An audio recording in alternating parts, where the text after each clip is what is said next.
Qu'est-ce que la corruption? Pour comprendre ce que signifie ce terme, il peut être utile de revenir à son sens premier. En latin, le verbe corrumpere signifie d'une part altérer, gâter, par exemple de l'eau qui devient non potable. Il peut vouloir dire d'autre part détruire complètement, anéantir. Dès l'origine, le terme de corruption présente donc à la fois une signification physique, la dégradation, et une signification morale, l'altération des mœurs. En français moderne, la corruption est l'action de changer l'état naturel d'une chose en la rendant mauvaise. On parle ainsi de corruption de l'air. Au sens figuré, la corruption désigne la dégradation de ce qui est sain ou de ce qui constitue une valeur morale. Ce terme a enfin pris un sens plus juridique et politique en désignant la faute de celui qui se laisse détourner de son devoir par des dons, des promesses ou la persuasion. Si l'on retient ce sens politique, la corruption renvoie aux représentants de la nation et aux fonctionnaires en mettant en cause leur intégrité, leur bonne gestion des deniers publics et l'égalité des citoyens qu'ils devraient garantir. En effet, la notion de corruption doit être mise en perspective avec la construction de l'État. L'État permet aux hommes de s'organiser en mettant en commun leurs décisions d'intérêt général, ainsi que les ressources nécessaires au financement de cette vie commune. Dans sa théorie du contrat social, Rousseau explique que les individus, en choisissant de s'associer les uns aux autres, aliènent totalement leurs droits au profit de la communauté.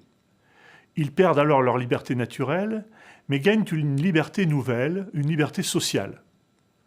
En choisissant eux-mêmes la loi qu'ils se donnent, les individus peuvent alors jouir des droits que cette loi leur garantit. Dans les États modernes, plus grands par la taille que ceux envisagés par Rousseau, l'individu doit déléguer la prise de décision collective à des représentants qu'il élit et la gestion matérielle des biens communs à une administration qui dépend du pouvoir exécutif. L'individu confie sa liberté à ses représentants et indirectement à l'administration, en acceptant de se soumettre aux lois. Cette délégation suppose donc qu'il ait pleinement confiance dans les institutions. Selon Montesquieu, la corruption constitue pour l'individu un retour de l'intérêt général vers son intérêt particulier. Dans l'esprit des lois, Montesquieu met la démocratie en garde contre ce risque en disant « À mesure que le luxe s'établit dans une république, l'esprit se tourne vers l'intérêt particulier. » Ce glissement se traduit de manière visible par un contournement du droit et de la loi. Le retour à l'intérêt individuel altère plusieurs vertus, pourtant nécessaires à la vie en société.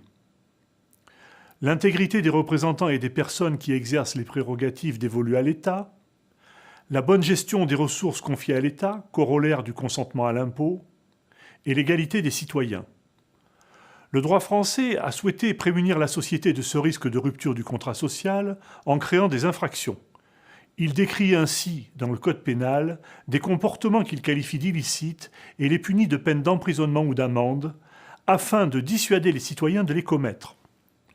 La notion de corruption peut alors revêtir deux significations juridiques.